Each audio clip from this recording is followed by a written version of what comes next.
in left field, and Pujols has given St. Louis the lead.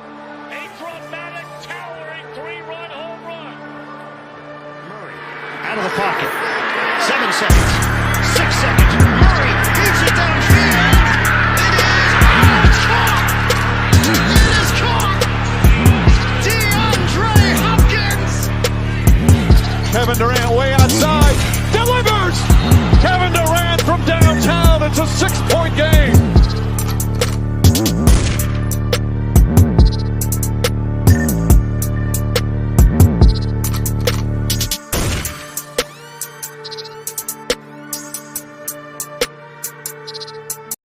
Ladies and gentlemen, a pleasant good evening to everybody. Welcome to another episode of the Lewis Sports Network. It is your boy Lewis coming back at you with another live stream, with another heavy hitter, with yet another video.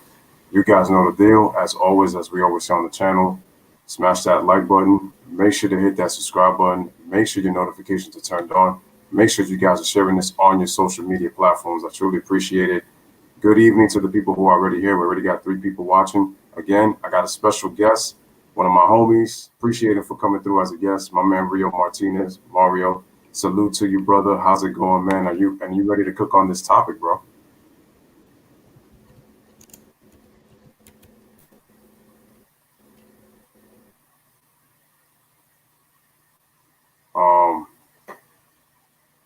It looks like we still might be having some technical difficulties. I'm not sure what's going on. Yeah, it looks like it's getting choppy, so it looks like it might be the Wi-Fi connection. Shout out to Clay Pro. Long time no see. What's good, bro? Appreciate you coming on through. So my man Rio had to step out for a second. So it looks like, having some technical difficulties anyway. But, shout out to Tyron Matthews. What's going on? Appreciate you also coming through the stream. Appreciate you. And so we got to talk about this, man. Back on my thumbnail right here. I'm going to try to see if my man Mario could get back into the stream because we're supposed to be talking about this topic. But James Harden pulled off a Stunt 101 and is now part of B Unit. What am I talking about? B Unit? B Unit as in Brooklyn Unit, as in Stunt 101.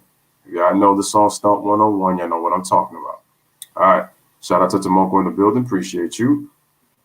So if you know what I'm talking about, James Harden decided to kind of pretty much not play this season, act like he really doesn't care, and pretty much Anonymous says this lineup is funny, man. Who gonna play defense? Shout out to Corey, appreciate you. All right, guys, continue to like the video as you guys come in as well. All right, man, we're gonna try this again, ladies and gentlemen. Without further ado, sorry for the technical difficulties. My man Mario Martinez.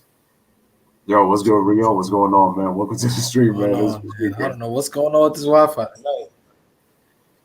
Yeah, it's great. All right, so guys, man, this thing is so choppy. Why? It's crazy. Yo, shout out to Jerome Hayward and shout out Corey, man. Appreciate you guys being here. So we, like I said, I was just telling them right now that we got ourselves a new G unit called B Unit, aka James Harden pulling off a Stunt 101, got himself out of Houston. The Rockets traded him to the Brooklyn Nets. And now James Harden is a Brooklyn Net, man, and I honestly didn't know what to say. And shout out to my brother who's out, but it's his birthday today, so I told you guys in the chat already. So once again, happy birthday to the Brody. He's turning that 30-30. Shout out to Drake, and we're gonna get started on it. So shout out to my man Rio for this, and shout out Anonymous. He says, I need to be Blue Lewis. I'm always here. Oh no, I got you, man. I'm definitely gonna get you a mouth for this. All right, man. So shout out to Real for this because he was the one that actually sent me the whole trade package when we found out about this, and I'm gonna get his thoughts on this. So from Bleacher Report, Brooklyn gets James Harden through the trade again. Houston gets Victor Oladipo. They originally had Karis LeVert, but they ended up sending him to Indiana. They get Dante Exum. They get Corrupt from Brooklyn. 3 Brooklyn first rounders, a first round pick from Milwaukee. And then they get 4 Brooklyn first-round swaps. That's one. Pacers get Karis LeVert and a second-round pick. And then the Cavaliers get Jarrett Allen and Taurean Prince. My man Rio, what was your initial reaction when you heard about this trade went down and James Harden was a Brooklyn Net, my brother? Take it away. This trade was terrible. Honestly, I don't think they're gonna mesh. I'm just speaking on the Nets. I don't feel like they're gonna mesh. You got two ball dominant players that I feel like it's not gonna work. This probably is gonna look like another meltdown of James Harden, Russell Westbrook. This might be one of those. The only person that can rescue them right now is Kevin Durant because he's unselfish, in my opinion. But when you have Kyrie, who's been dying and fiending to be that number one guy, and you bring James Harden along, and you already had Kevin Durant there, it's like I just have a feeling he's gonna wind up abandoning the Nets. I do think though the Pacers with Karis LeVert, I do think that's gonna. I feel like they're gonna be a good team to be reckoned with, in my opinion. As far as everybody else, it seemed like besides the Rockets, I like the pickup of Victor Oladipo, but we'll see. We'll see. The only people that I think that really lost in this trade was the Cavs and the Nets. All right, real interesting thoughts. And I'm along with you, bro. I honestly think that the Nets really lost this trade because I thought that they didn't need to get James Harden to compete for a championship. I thought that their team was deep. Shout out to Gideon in the chat, G Money in the chat. I thought they had enough to compete for a championship and to get out the Eastern Conference. The fact that you gutted a lot of your depth and then you get rid of first round picks to get James Harden, who, let's face it, man, this dude was looking like Rick Ross before he lost weight. I mean, let's be real. The man was looking like Rick Ross before he lost weight. Them strip clubs that he was going to and having himself a good time, you come back 30, 35 pounds overweight, and it's like you were still able to put up big numbers, right? When you came back. You had two really good games. The issue that I'm having with James Harden is why is your attitude rubbing off on the rest of the team? It had nothing to do with what you had to do, man. Because what's getting me mad is that I can't believe that James Harden threw his teammates under the bus like that when they had nothing to do with it. And the thing is, the Houston Rockets, they gave James Harden everything. They gave him everything. Listen, my man Rios. Oh, okay. It came back. I was like, kind of froze for a second, came back. But they gave Harden everything, man. And for the fact that he because Rocket fans are gonna say, or even James Harden's fans are gonna say, oh, well, they gave him, he gave them 10 years. No, not 10 years, sorry. He gave him 8 seasons, all right? They gave him 8 years of, they was able to make the playoffs, and James Harden had the Rockets, made them a successful franchise. But let me say this. What I don't like about this is the fact that even if they've made the playoffs, you asked for Dwight Howard. That didn't work out. Looks like Rio's still having internet issues. So let me continue while I'm going. So what I didn't like is that they gave him Dwight Howard. That didn't work. And he asked for Dwight Howard. He went to the Houston front office and he asked for Dwight Howard. Then you have Chris Paul, who they traded Lou Will, Patrick Beverly, who they traded those guys for. That didn't work out when they had the Warriors on the ropes 2 years in a row. Right?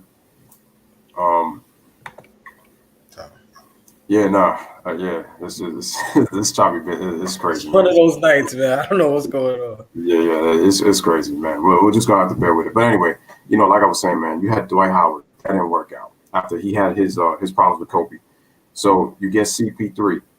Yeah, came close of beating the Warriors. Kevin Durant didn't even play great in that 2018 Western Conference Finals. You had him on the ropes, double-digit leads, back-to-back games. He didn't get it done. Then you get rid of Chris Paul. You bring your homeboy Russell Westbrook, who you know from Little League, bro. Little League, man. Cali. In 1 year, Russell Westbrook goes to the Washington Wizards. And I'm like, so you got to ask yourself, it didn't work with Dwight Howard. It didn't work with Chris Paul. It didn't work with Russell Westbrook. Whose fault is it? Then you come out here and you start pouting. I can't believe this dude made the worst excuse that you can make as a quote-unquote NBA superstar. The man said, he came out and said, bro, I crack up when this guy goes, we've had issues, we have issues with our, our team chemistry and, things are not just like really going well. And we lost to, championship team in the Lakers, one of the better teams in the league.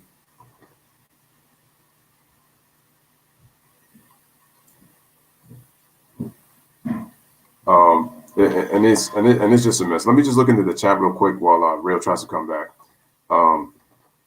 Clay Pro says a good glimpse of James Harden when he actually runs plays other than ISO. Go look at the stats of the 2020 All-Star game. Well, that's the All-Star game. We're talking about regular season when he's with the Houston Rockets, and we're talking about what he does in the playoffs. And salute to Shaquille O'Neal for calling James Harden out. Here's the thing. Players whine all the time. But the way that James Harden was so unprofessional and the way he went about it, you knew he had leverage. So you know he wanted out, right? Let me just check the chat real quick just in a little bit as my man Rio tries to get back in here because it's just crazy. I heard Edwin says he heard Oladipo doesn't want to be in Houston. See, that's a crazy thing. They could have kept Karis LeVert. They could have had Jared Allen for the Houston Rockets, but they decided to get rid of them and then take Oladipo. Oladipo doesn't want to be there, and Oladipo's trying to make money. So, that's the thing. Harden is a beast, but he lacks toughness and determination. He thinks he's better than what he is. Oh no, Harden's this is what kills me. Pacers are body slamming the Blazers. I mean, Portland doesn't play defense. That's another team that's pissed me off with how deep they are, and their two guards out here crying, complaining about how Steph has got a good basketball team. I said, y'all need to stop worrying about Steph and start worrying about your own team. He's won championships. Y'all have it. So stop worrying about Steph. Like, it's ridiculous. Even if Steph has had good teams, he's won the championships. So at the end of the day, him, Clay, Draymond, whoever you want to put it, they won the chips. All right, so I don't really like this trade because Cleveland just has a lot of bigs. And they have a very young backcourt in Darius Garland and Colin Sexton, and I like both of those players. Like, they're really good players, but they just have a lot of bigs. That just tells me that I think, Kevin Love to me or JaVale McGee probably might be on the trading block, and they might be going to another team. So I heard that Rajon Rondo, even though he signed a 2-year deal, I heard that the Lakers are trying to get possibly him back, and I'm like, damn, they just let him go to then be able to get him back. I'm like, yeah, I don't know. That's just crazy. But let me ask you this, Real man. What's your opinion on Harden's body language and how he went about this situation, trying to handcuff the Rockets and forcing them to trade to the team that he wanted to go to in Brooklyn? I think it's a female tennis. I think you really move like that was a female move. Oh, I don't get what I want. Oh, you're not buying this for me at the store. I'm out. And I didn't like how he did. I think Shaq spoke on it earlier about how he was once that person, but because he said he gave it his all, but I don't feel like he did.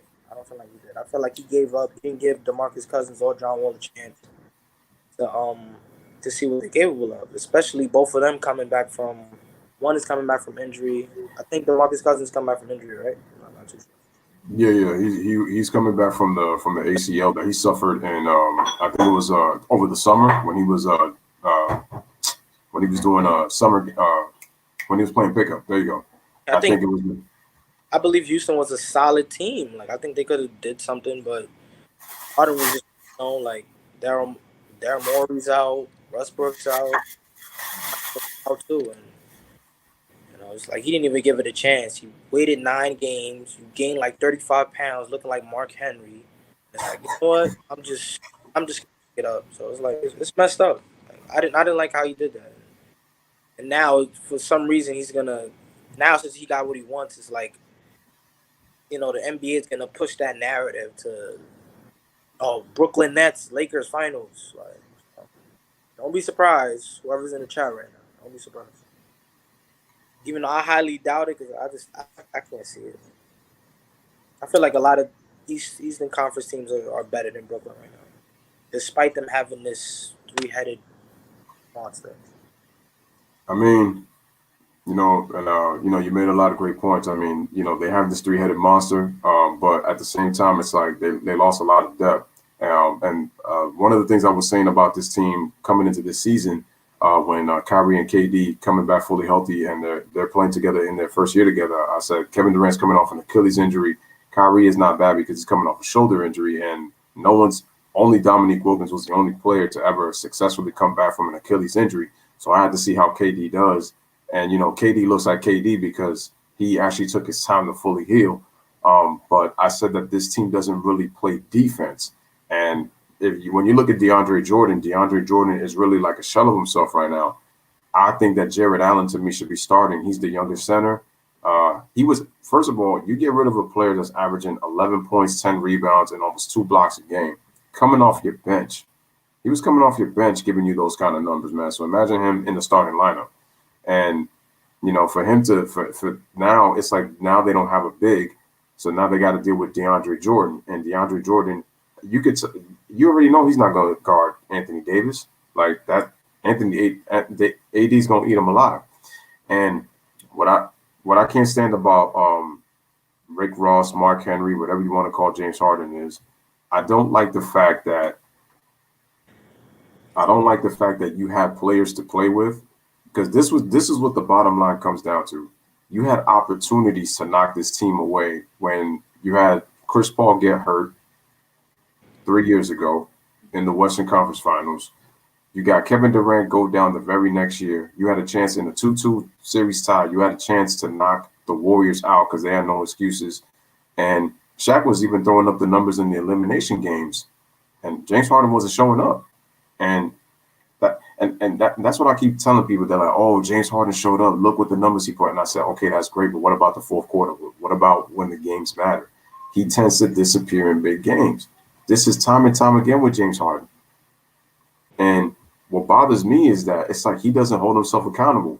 And I was just telling the chat earlier, like, I don't like the fact that he comes out after 9 games in and just quits on his team. He just quit on the Rockets. He didn't even give John Wall and Boogie a chance, like he was saying. I'm like, did y'all remember that y'all just got Christian Wood as well? Like a really, really good player from Detroit. And he's really balling right now for y'all. And you don't even want to try to see if you can make that work. And listen, at one part, I get it. Harden's played 8 years for the Houston Rockets. But like you were saying, Rio, I don't feel like he gave it his all, because I felt like he went all out in the regular season. I felt like his style of play, to me, does not let the other players shine, especially when the games are close. His style of play is not winning basketball. I kept saying that about James Harden. People coming at me talking about, "Oh, you don't know basketball. Oh, James Harden was averaging the 4th most threes of all time and this and yada, yada, yada." And I have to come back and clap at them. And I'm like, yo, you're giving me regular season shit. I'm talking about postseason, where you make your fame. Regular season, you make your fame. Regular season, you make your name. Playoffs, you make your fame. You make your fame in the playoffs. Is it about numbers, or is it about championships? Because you could get the numbers with the championships, but it's got to be about sacrifice. So my question now is, now that you got out of it's crazy. It was Westbrook's fault, Chris Paul's fault, Dwight Howard's fault, and then now you leave when all those guys are gone to go to Brooklyn. And you know what's the worst part I kept saying about this, Real? Guess who he's reunited with? Mike D'Antoni. Oh, Jesus Christ. He's with Mike D'Antoni. And not winning the championship. I'm sorry. And I said they're with first-year coach Steve Nash. And I said Steve Nash is going to be listening to everything Mike D'Antoni said. And I always call him Mike D'Antoni, and I always call him Mr. Pringles, man, because I told you he's the face of a Pringles can. And I said it. There's no D in D'Antoni because he doesn't think about defense, even though he was kind of preaching it last year, but he don't do that. So I'm sorry. I care about championships. I care about titles. That's what I care about. James Harden thought he was a number one, and he clearly realized now he wants to be a third wheel after things don't go out. Like you were saying, Rio, it's a feminine trait, man. And I'm sorry. Like I do have a bit of a conspiracy. I was just thinking. Go ahead. Remember, I think it was not mistaken, 2 or 3 seasons. Melo was playing with the Houston Rockets, and then after how many games they end up just booing him out? Right. You ever wonder, like, who was behind that? Oh, no question. I felt like that was James. You know what's so crazy? No. You know what's so crazy now that you mention that? Remember, Daryl Morey didn't want Carmelo Anthony. Mm. Mike D'Antoni did not want Carmelo Anthony. Chris Paul was the one that was pushing for him because why? They're Banana Boat buddies, so they're part of that Banana Boat crew. So he wanted him. Shout out to the King, who's in the chat. Appreciate you again, guys. Make sure to like the video. So yeah, they had him, and what? I feel like once things got back, the funny thing is the Rockets defense, first of all, they don't talk about how they lost Trevor Ariza. They don't talk about how they lost Luke Baumute, two guys who really helped them with their defense. They don't want to talk about how Chris Paul was really the leader of that Houston Rockets team, not James Harden. James Harden was the best player and scorer, but he wasn't the best leader on the team. It was Chris Paul. And you could tell that James Harden, he can carry a team offensively, but he's not a very good leader in leading a team because he folds. He disappears and people give him excuses. And what happened is Melo got the shtick because I felt like when they were having issues with defensively, I think low-key, Mike D'Antoni has something to do with it. But more importantly, James Harden has something to do with it. James Harden has something to do with that. James Harden came to the organization and said, we want Dwight Howard. They got you Dwight Howard. You didn't make it work. Dwight Howard leaves. You said we need Chris Paul. They trade Patrick Beverly. They trade Lou Will, and they trade and Montrezl Harrell. I think was on the team. They trade them to the Clippers. It doesn't work out. You play 2 years together, it doesn't work out. Okay, you said you know what you need to do. You trade Chris Paul away for another point guard making max money and Russell Westbrook, who's less efficient than Chris Paul, but could get you triple doubles. I'm like, okay. Russell Westbrook actually sacrifices his game for you. And guess what? It don't work out. Russell Westbrook gets hurt, and in 1 year he's traded and he's gone. He left to the Wizards in the Eastern Conference. And then your excuse is, oh, I don't know what's the direction of the team. First of all, Russ actually had, and I get on Russ a lot, but I have more sympathy for him in terms of this situation with James Harden than I would if he was in Oklahoma City with the whole Paul George and Kevin Durant thing. But in this situation with Houston, I don't blame him one bit. Especially with the fact that Houston's always catered to Harden, and they see, look how much it's backfired. Now he don't want to commit to the team. He's just getting his Harden don't even. It's funny. Harden's never really cared about defense, and he even cares less about playing. He wanted out, and I said, listen, if you want out, that's fine, but you don't go out being unprofessional, acting like you don't care, and then you just get to leave. And then, especially with what John Wall and Boogie Cousins had to say, he said, look, man, and I heard Boogie, he was like, yo, but to quit on your team like that, and he was like, that's disrespectful to the guys in the locker room. Like, why we got to deal with your nonsense? Take responsibility. I just didn't get the job done. I never heard that come out of his mouth. So James Harden, go ahead, real. But I'm interested in seeing Houston and Brooklyn play. Because, like, do they go over there and they see James Harden, like, what's up? Like, I feel like they're not going to do that. I feel like DeMarcus Cousins and John Wall are just going to be on some, like, nah. That's when it's going to have, like, flashbacks of Kentucky days, I feel like. They're going to have something to prove against James Harden. But, not only that, man, but I honestly feel like now, because I don't think they've played yet. Shout out to Michelle's daughter, my Bronx sister, man. Appreciate you. Hope everything is good in Arizona. I think that I'm pretty sure that they probably circle that calendar for when they play Brooklyn. And, when James Harden comes in and he plays, I think when it happens, I really think that there's going to be some bad blood. There's definitely going to be some bad blood. I'm pretty sure there's going to be a point in the game where they get into it.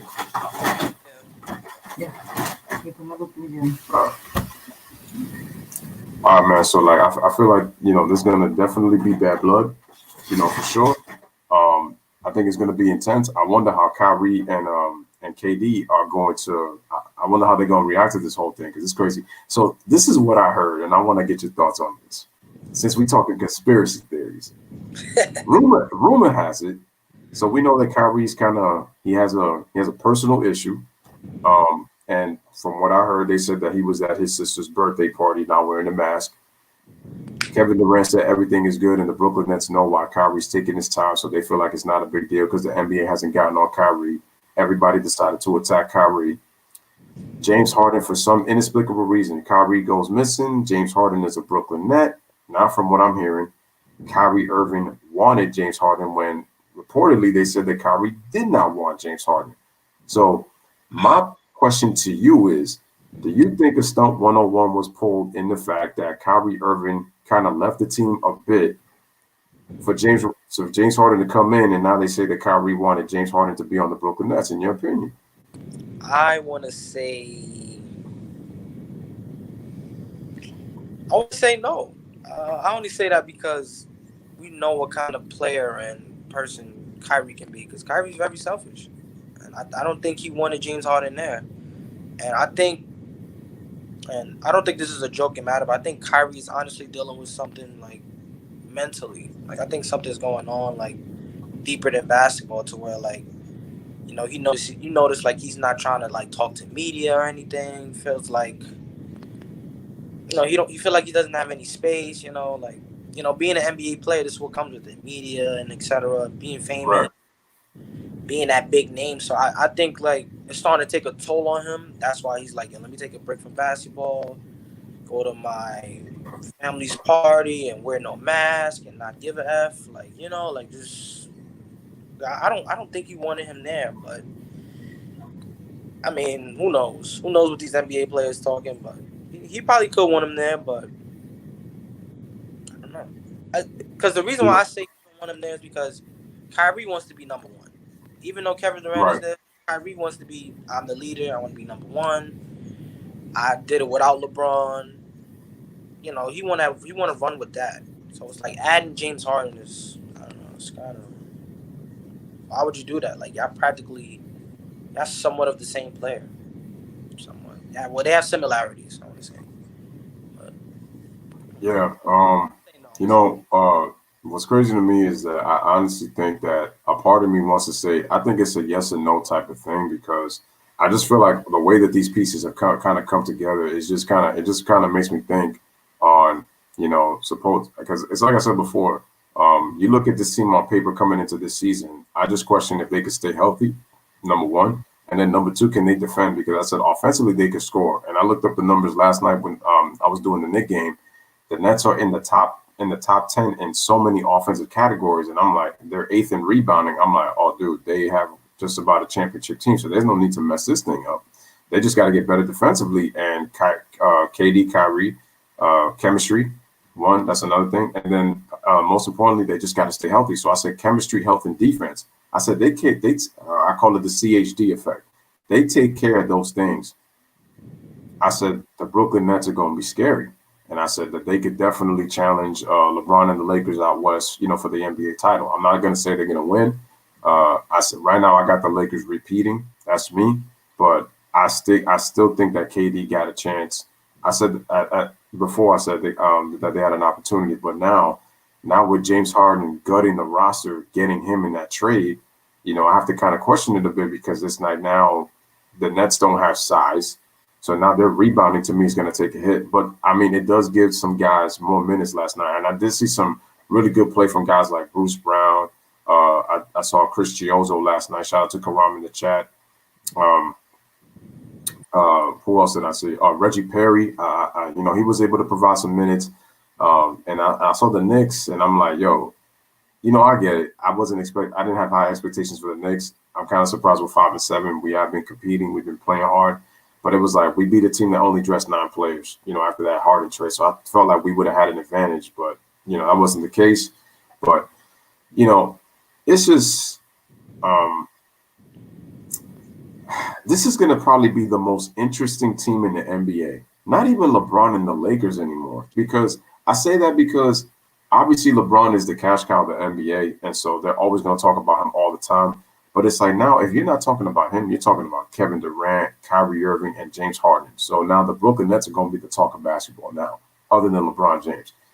It's just a weird mix, man, because Kevin Durant, he has his traits, where it's like he feels like he always has to clap back when he doesn't really need to, in my opinion. But that's just the way that Kevin Durant is wired.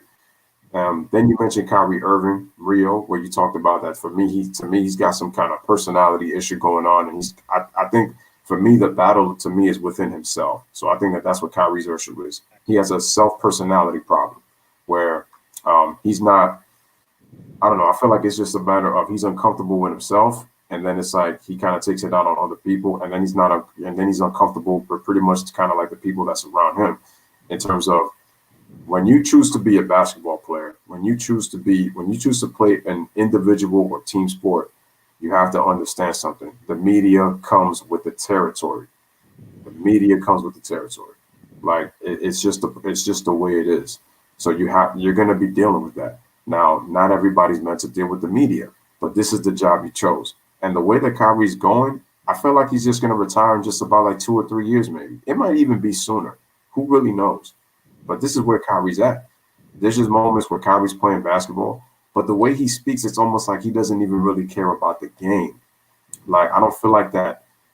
I feel like Kyrie looks at this as a hobby, not a job. That's how I look at him sometimes when I see him play basketball.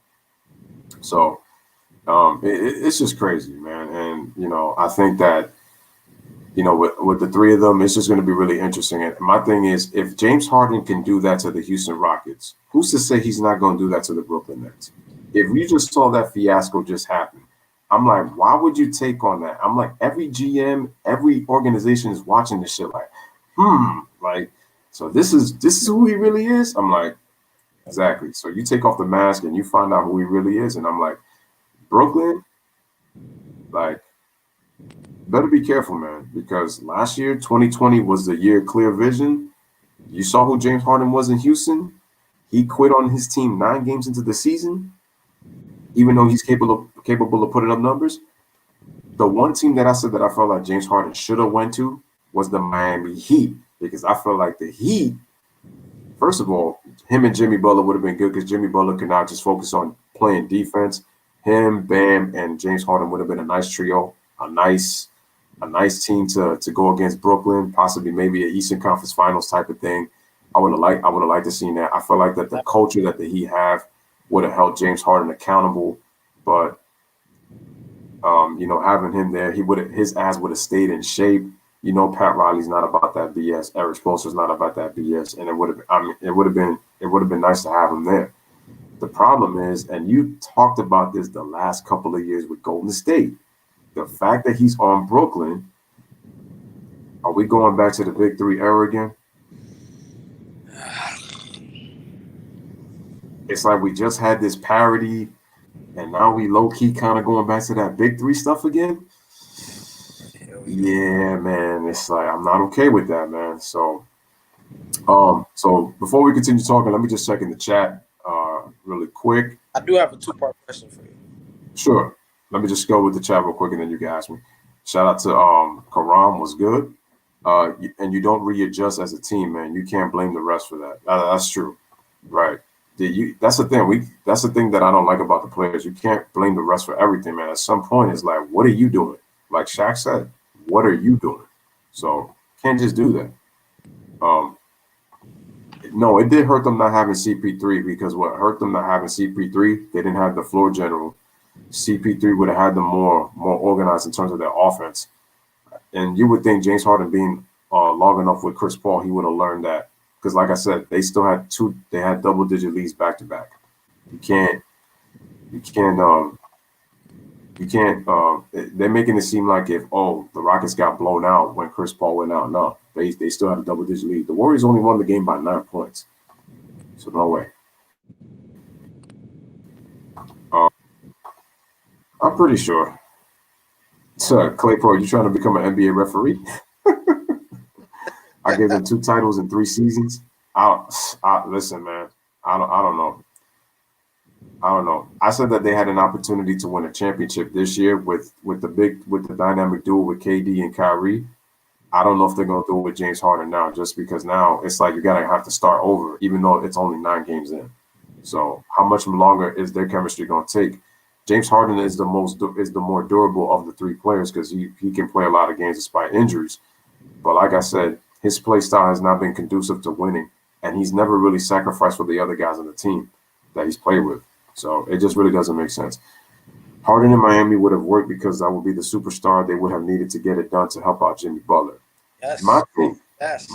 my thing is though, with the way that James Harden to me has played his career, I feel like he's really more so a perennial all-star than a superstar. When I watch James Harden, I feel like he's more of a perennial all-star than a superstar for me. Yeah, listen, Mayba Mute was hurt too, but again, you had double-digit leads. If they would have gotten blown out in back-to-back game 6 and 7, I would have given them a pass. But they had double-digit leads, so that means that they could have gotten to the finals, and then hopefully those players would have been healthy, and they would have won against the Cavaliers. But all right, man, go ahead, Rio. What's your two-part question you got for me, man? Well, you already answered one. One was are the Nets going to be a championship or bust? But you kind of answered that already. The second one was going to be if they don't win a championship this season, is it a disappointing season? Like, did they fail? Pretty much. Well, I mean, when you look at them, right. Well, when KD and Kyrie were together as a dynamic duo, this was their first season really playing together. So their expectations were to have a long playoff run, but I would have said this is year one. The problem is they gutted a big part of their roster to get a former MVP to come to their team.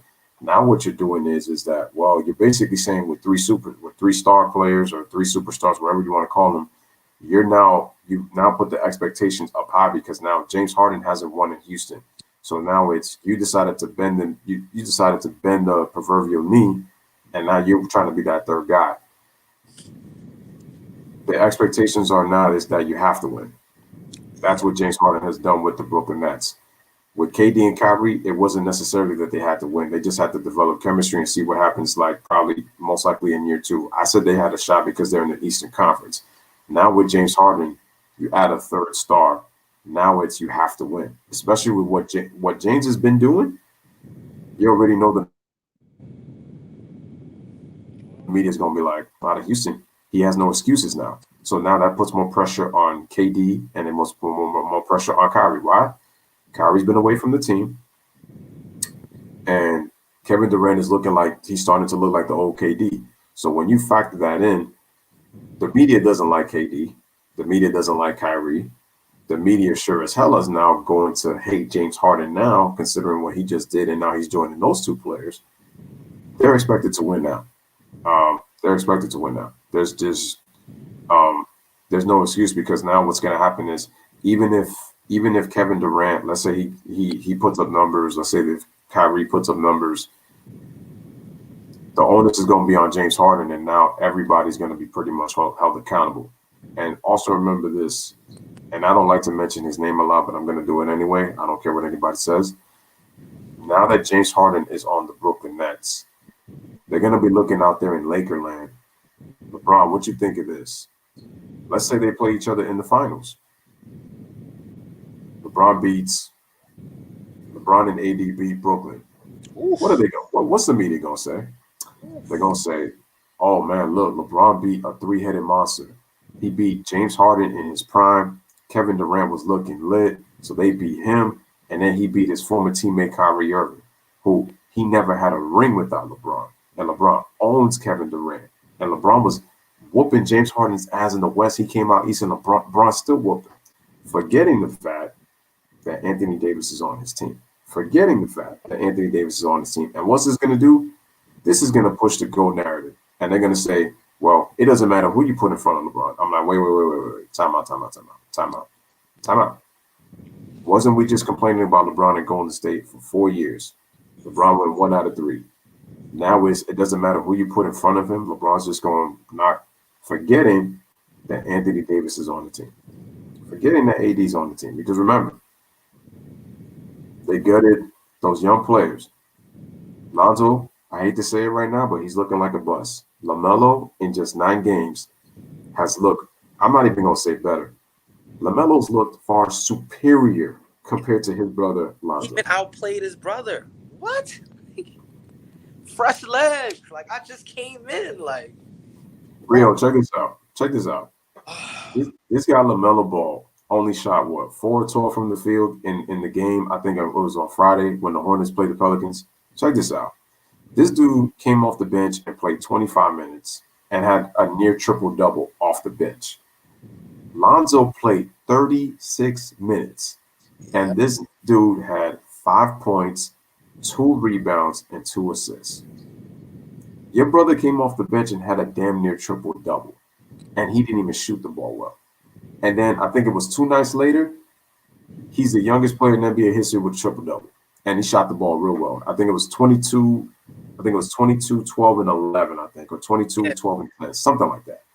But he was the youngest to get a triple double, man. And I'm saying to myself, I said, LeVar, I said, yo, you're lucky because LiAngelo's out the league right now. Your boy Lonzo ain't panning out. I said, LaMelo's all you got.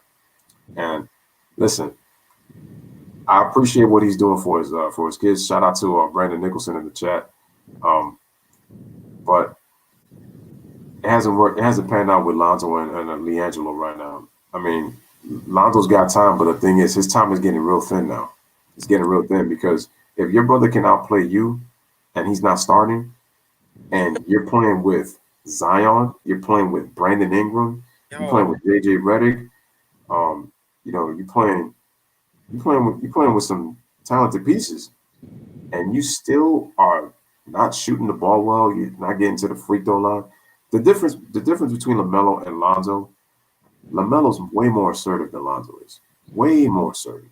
Way more assertive. I don't know what is it with. I feel like with Lonzo, it's a personality thing too. When I look at him, it's like Lonzo's got the talent. He's just not assertive. That's his problem.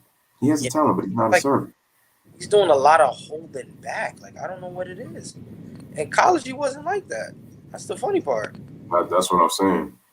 And I remember his dad was capping about how he put UCLA back on the map again. And I'm like, it's great. But I'm like, where is this Lonzo? Where's UCLA Lonzo in the NBA? I haven't seen it. He changed his shot. He done got bigger. It's like, all right, Lonzo, let's go. What we doing?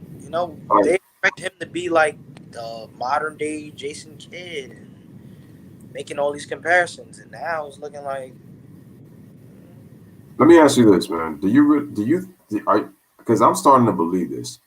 In my heart of hearts, I really feel like Magic to me was capping for Lonzo that whole time when he got drafted number 2. I feel like a part of me does not believe that he wanted Lonzo Ball to be on the Lakers and drafted number 2. I'm really starting to believe that the more and more I think about it. And when I look at Magic, I'm going to say this right now. Magic, as great of a player as he was, what has he really ever been successful at other than basketball? Because listen, other than me going to the Magic Johnson Theater and all that, I really felt like Magic is not this great businessman. Because every time I listen to him talk, I'm saying to myself, when things get tough, Magic runs away. And then when it's convenient, he all of a sudden comes on TV and is taking all this credit. And I'm like, damn, we get on LeBron, we get on Michael Jordan, we get on Isaiah Thomas, who's had a controversial career in his own right. But nobody ever really gets on Magic Johnson for the stuff that he does. He was a terrible coach. He quit, 9 games into the season in his coaching career, never coached a game in his life again. He's a terrible analyst. When I listen to him talk, he doesn't really call the game as well as I thought he would. And he was a former player, but it's not meant for everybody. And then business, you gotta have to kind of question that too. So I'm like, what is he really good at? And then Rob Pelinka brings in AD. And then Magic Johnson goes on the 4-letter word and starts capping for how much he was the reason that AD and LeBron are Lakers. I'm like, dude, when shit got rough, you ran away. What are you talking about?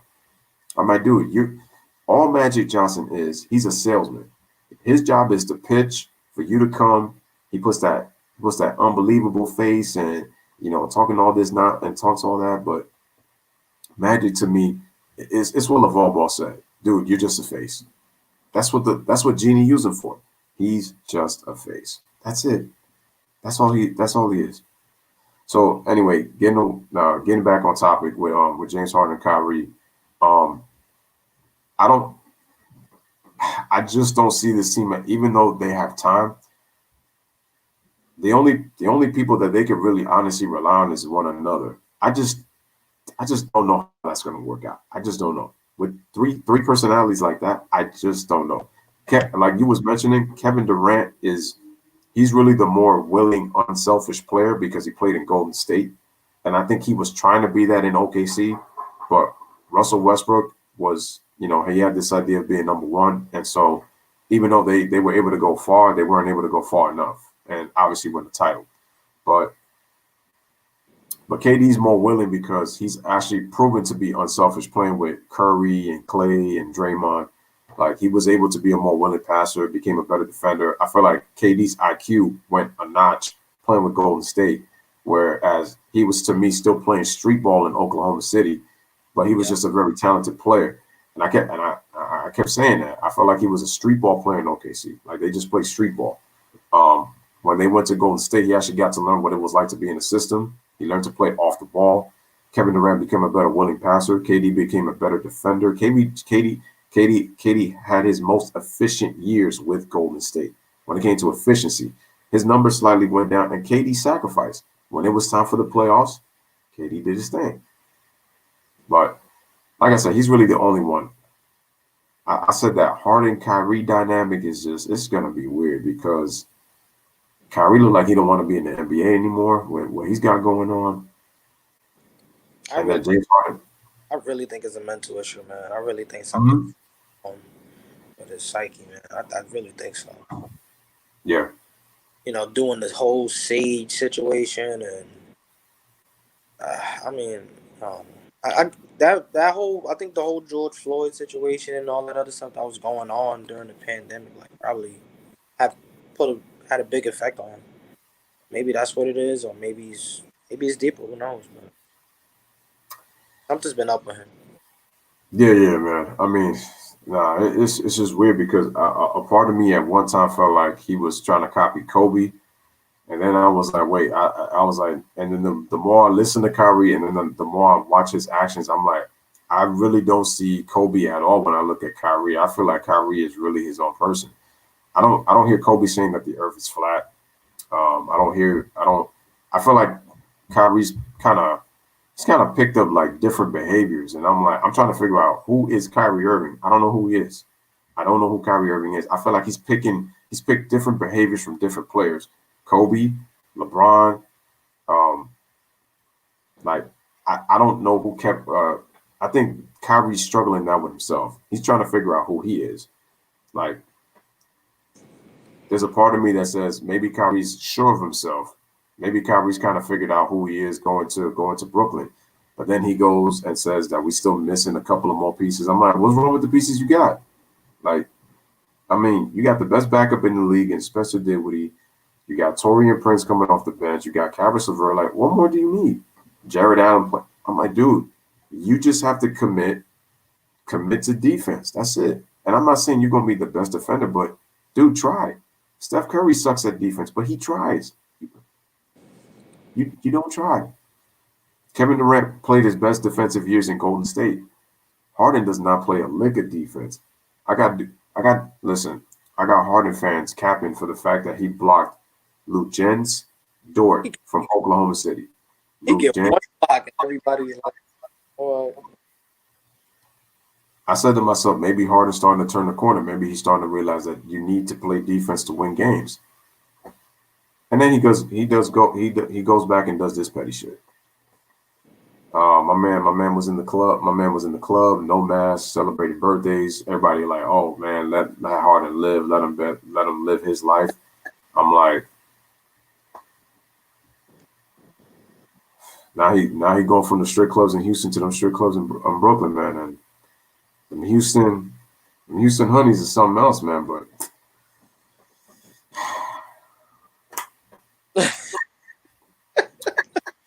yo, Harden, if you want to go to a strip club here in NY, Sin City calling, bro. Yeah. Anyway, but listen, man.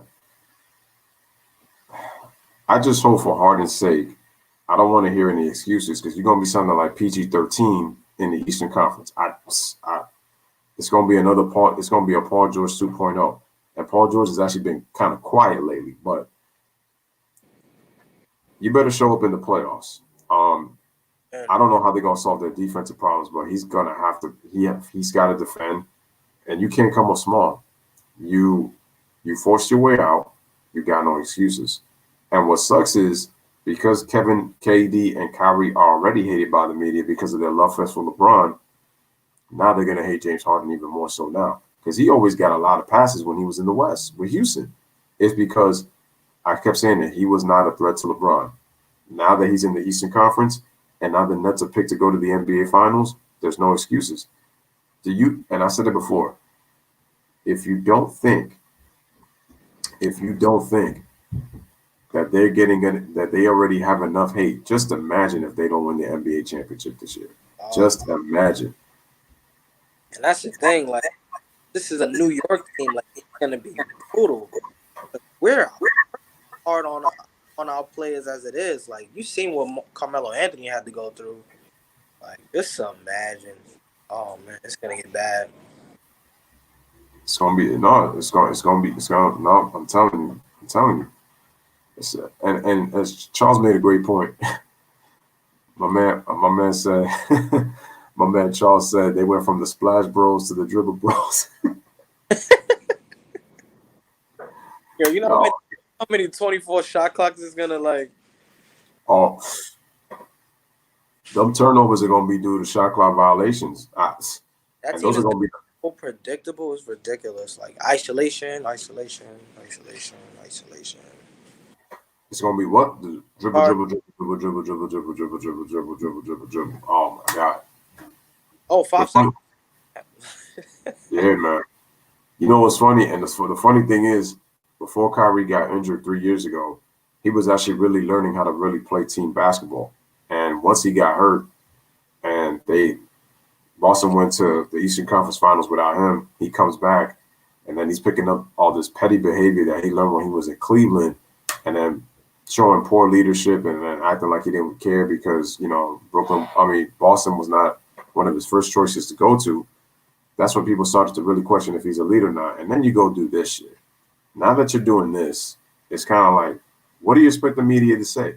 Oh, Kyrie's doing his own thing. Kyrie's being a man. Like, leave the man alone. Why y'all getting on him? Kyrie, you chose to be a basketball player. Nobody else told you to be a basketball player. You chose to play basketball. You got to deal with this stuff. You're smart enough to come up with slick answers. You did it when you got traded from Cleveland. You're telling me you can't do this again in Brooklyn? Excuse me. And like Rio was saying, guys, you're in the New York media market. It's the harshest, media market in the world. And why? California is a big market, but and they're harsh, but I put them number 2. There's nothing like New York media. So whether you've played for the New York Yankees, New York Mets, I know the Giants and the Jets, they play in Jersey, but bottom line is I'm just saying there is nothing like New York media. And Charles was saying it. The way that Kevin Durant acts, on Twitter, Instagram, Facebook, the way he acts to the media, the way Kyrie is to the media, the way that James Harden has been acting petty to the media, do you honestly really believe that they're going to, in your opinion, you honestly believe that they're going to be able to deal with this drama in case once they face adversity and they're going to have to hear those questions from reporters? Do you think those 3 guys can really deal with that? No, I think they all need to and this might be funny, but I really think they all need to go to therapy, and just together, and really figure it out. Go to a couple sessions of therapy because you got Mike D'Antoni, which I don't know. I just feel like he's not the most assertive coach. And I feel like he's one of them coaches that the players walk all over him. I really feel that way. And then Steve Nash is unexperienced, so I don't know what he's gonna do. And I'm not saying he's not assertive, but I just don't see it. I don't see it working. It's like there's 3 females in men bodies. It's crazy. You got one who be on the internet making all these fake pages just so he could clap back, at other people, that's a female trait. If anybody does Mm-hmm. female trait, then you got Kyrie who likes to disappear and feel like, oh, like I got to be the one, and that's it. That's a female trait. James Harden just pulled a whole episode in front of the media and disrespected the whole team. You got to put this together. Like I don't think it's gonna work. And I do have a question for you, Lou. Right? So, Mm-hmm. who has to switch up their game? Because I feel like we have to look at it like the big three in Miami. Like, you know how LeBron, Wade, and Bosh, and pretty much Dwayne. I would say Chris Bosh took more of the sacrifice than anybody. Yeah. So who out of James Harden or Kyrie, who you feel like is gonna like have to sacrifice and pretty much change their game? Who do you think has to? Yo, it's pretty simple, man. KD's number one. Kyrie, in my opinion, is number two. It has to be James Harden. It has. No, I'm sorry. It has to be James. Break that down. Wow, I didn't. Here's the reason being. The reason being that James Harden has to actually take the backseat role this time around and be the third guy is for this reason. James Harden couldn't get it done at number one. In moments where he even tried to be number two, he couldn't get it done. He kept trying to do his number one as the number two guy as well, in moments, even though he was the best player on his team for 8 years. Okay. So the fact that he couldn't get that done, knowing that he's with two other players, he has to take the back seat now. Yeah. If he even tries to go above Kevin Durant, he's done. He's done. And Brooklyn is going to regret the day that they made the mistake even trading for him. They're going to regret that. They're going to regret it. So James Harden has to be third wheel because he couldn't get it done as a number one. And even when he split time and was acting as a two, even though he was a one, he couldn't get the job done neither. And it's like I said before, James Harden complained his ass off in the 8 seasons he was in Houston. He did not defend consistently. People made excuses talking about how he was getting all these, leading the league in assists. He has to carry the team in scoring. He asked for 3 players that it ended up not working out with. He can't do that in Brooklyn. He can't just come in and then all of a sudden leapfrog Kyrie. You asked for Chris Paul, it didn't work out. You asked for Russell Westbrook, it didn't work out. You asked for Dwight Howard, it didn't work out. Kyrie and KD were there first. James Harden can't come in and then try to mess that up by trying to all of a sudden leapfrog Kyrie and be number 2. The minute that happens, Kyrie's going to want out the league. He's going to want out the league. And I can see it happening because Kyrie's not invested. And it's true. With the way that them dudes all act in the media, they all need therapy, honestly. And I said this about KD. I'm like, listen, man, I get that you're not going to let dudes disrespect you. But at the same time, it's like, remember, at least with Kobe, this is the reason why I've respected Kobe. You say what you want about Kobe Bryant. He thrived off of hate. No matter how much you hated Kobe Bryant, no matter how much, you would talk about him, Kobe says, if you don't like it too damn bad, I don't really give a shit what you think about me. I'm just going to go out and prove it on the basketball court. That's it. Kobe was not alive in this social media, and Kobe's not really going to go in the back and forth. And the thing is, Kobe is always known. He always throws subs. Kobe's known for those quotes, man. Kobe's not going to go. He's not going to go verbally back and forth. It's meet me at the yard. We play a pickup of 21 or whatever. When it comes professionally, we take it out. We take it out on the court and find out who's the best. And then all that talking you was talking about. I mean, I remember when Mark Cuban said that they may need to amnesty Kobe because he's looking old. Kobe said, "What? My man scored 38 points, hit the game-winning shot." And what he type on Twitter? Amnesty that. That's it. That's it. That's it. This is a whole different era, man. That's the thing. That's the thing too. The spoiled brat era, man. This is, I don't get my way. You're not gonna buy me $2,000 coat. I don't like it, man. Like the game is really softened up, and I don't like where it's going, honestly. I feel like in the next 5 to 10 years, it's gonna be worse. It's gonna be worse than this. Like everybody's just gonna be easily. Oh, okay. He had one good season, $100 million contract. You You'll get $100 million contract. He was on the bench all day. $100 million contract. Listen, man, I'm gonna say this. Look, in NBA history, there's always all of the great players have been petty. All of the great players have shown female tendencies, feminine traits. I've seen it just about all. I haven't seen everything, but then I've heard stories about players in the past that I didn't grow up watching. Here's the bottom line, though.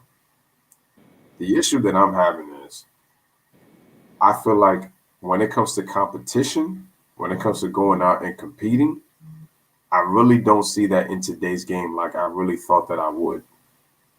I don't really see that. I don't really see the comp. Another thing that I don't see anymore, the rivalries in the NBA are really not what it once was. What rivalry really is there that you can say is a rivalry? Yeah. I don't really see it. And I said this again. I felt like the Golden State Cleveland Cavalier rivalry to me was forced. Like I could feel it was being forced, especially when they try to make it for a fourth year. They try to make all this history talking about, oh yeah, no team has ever met 4 straight NBA finals. Especially when I remember the media was killing Bron, and they were saying to the point like, why would I want to see Bron get to the finals if he was going to get swept? That's exactly what happened in his last year in Cleveland. They went to get swept. And what were we talking about that time? We were saying, yo, we don't want to go into a season knowing who's going to win the NBA title. We don't want to go into a season knowing who's going to win. We want that thing where it's like, oh, we got like 7, 8, 9, possibly 9 teams that got a chance to win the NBA title. We don't want that. Even though we say that dynasties run the NBA, and they make the league the most money. The only thing that I said about the Warriors, salute to LBJ King, the only thing that I said about the Warriors was it was forcing teams to try to build their team to knock them off. I said that was the only thing. And then it was good when Kevin Durant and then obviously Kawhi Leonard getting traded, and then those guys kind of created parity, so we got dynamic duels in the league. And I said, okay, now we're starting to see compete. Now I'm seeing the Atlanta Hawks, and I'm like, okay, Atlanta, they were putting their nice little team together, but then they started to struggle after that. And I was saying it about this season. And correct me if I'm wrong, and let me get your thoughts on this.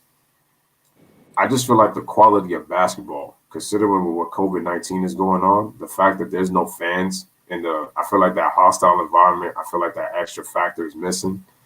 You look at these empty arenas. We had the bubble, but now the bubble's not there anymore. So teams are in their arenas, but it still feels like a scrimmage game. It doesn't really feel like a real NBA game. Even if the guys are in Brooklyn, Barclays, I'm like, damn, to see all those empty seats and not hear the crowd, like it's crazy. Like you don't hear that anymore. And I remember when the season was about to shut down, I was looking forward to seeing Paul George and Kawhi Leonard play at the Barclays Center. Oh, me and my bro, we were planning to get tickets. We were planning to get tickets to go to that game.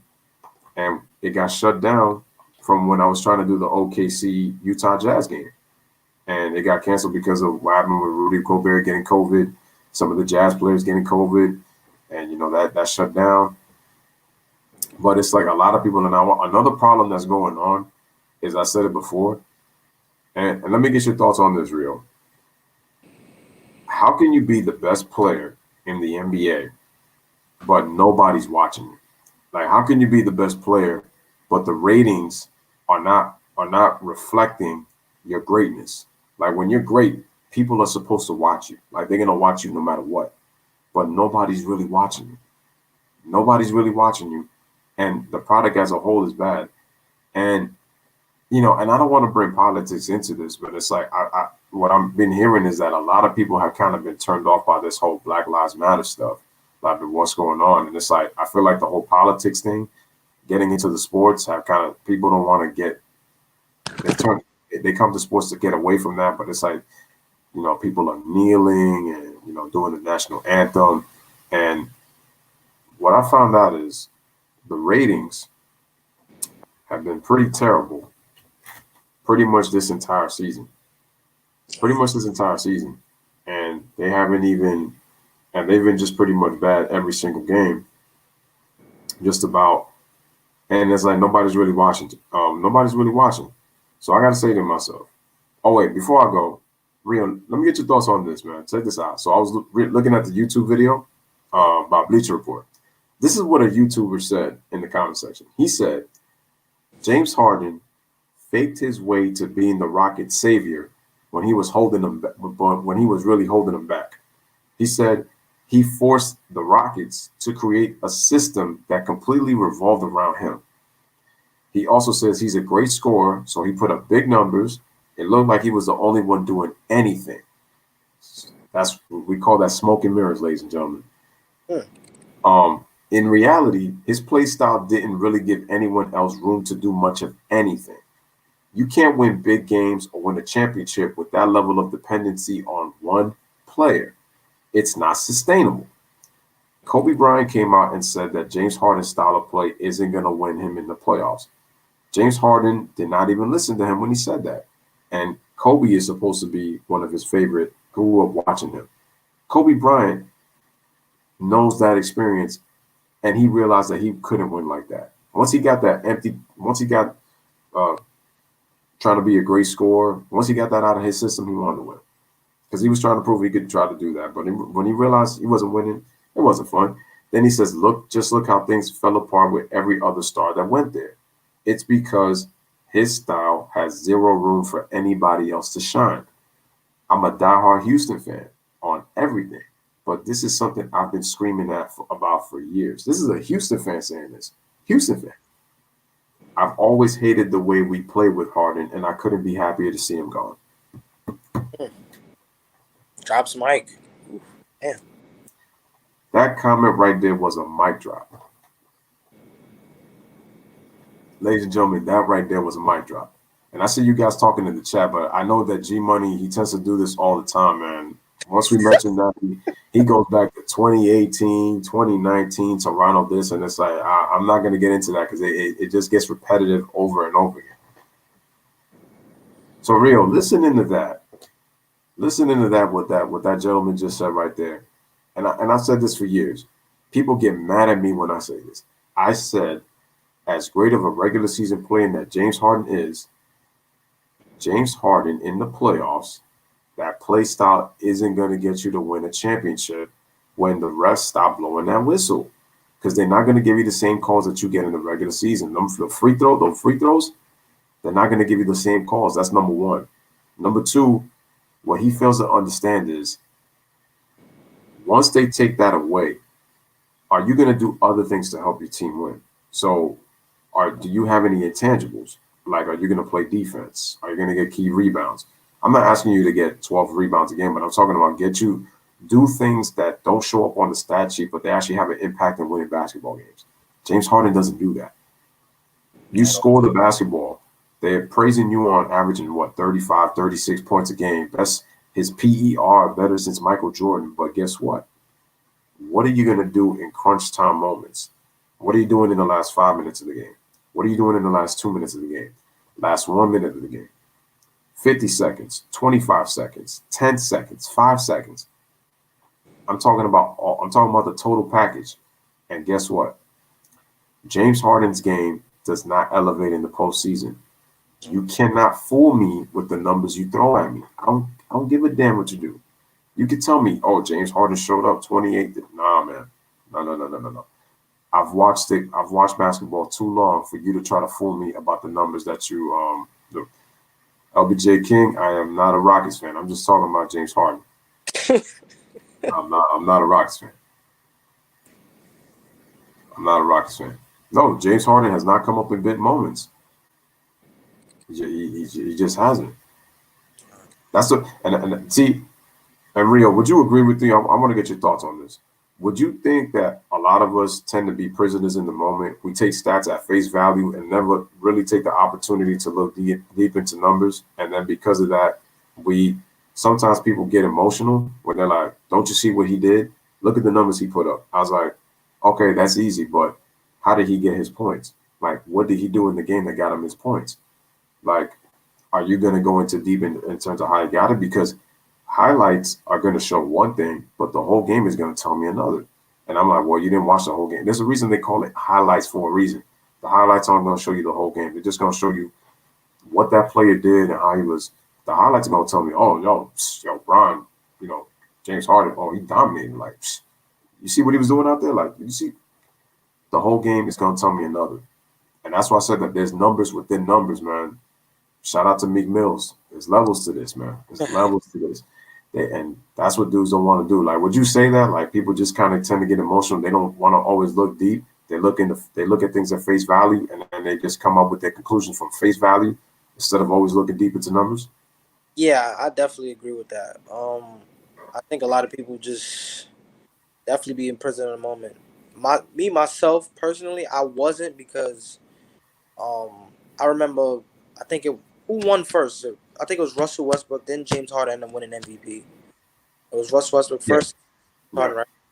So I saw that happening, and then it made me think like, okay, they can win the regular season.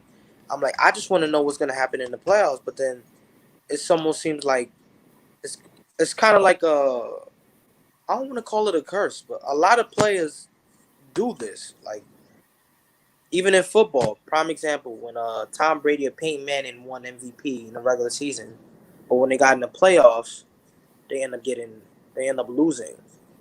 Uh, Going into basketball, same thing with Russell Westbrook and James Harden.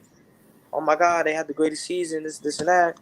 Go in the playoffs and then barely can even make it to the second round or get bumped in the second round. So it's like I don't know. I guess yeah, I would say a lot of people's like prisoner in the moment, but I couldn't fall for it. I couldn't fall for it because I kind of you kind of could tell like okay, he's gonna put these big numbers, but is James Harden finally gonna show up in the playoffs? Nope. Is Russell Westbrook gonna show up in the playoffs? Nope.